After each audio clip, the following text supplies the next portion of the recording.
અમે નાનું વરણ પણ શકન અપશકનમાં માનીએ. તમે તમે અપુત્ર છો.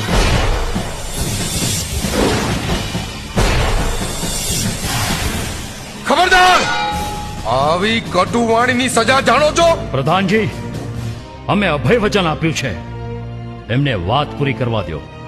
હે ભગવાન, વાંજી અમેણા દોહલા લાગે. મહારાજાધિરાજ, આપને ઘણી ખમ્મા. અમને જાજુ બોલતા ન આવડે, પણ મુખીની વાત હાસી છે હો. ના, અહીંથી જટ ચાલો. મને ચક્કર જેવું થાય છે. બાપજી, તમારા રાજમાં અમે સુખી સઈ.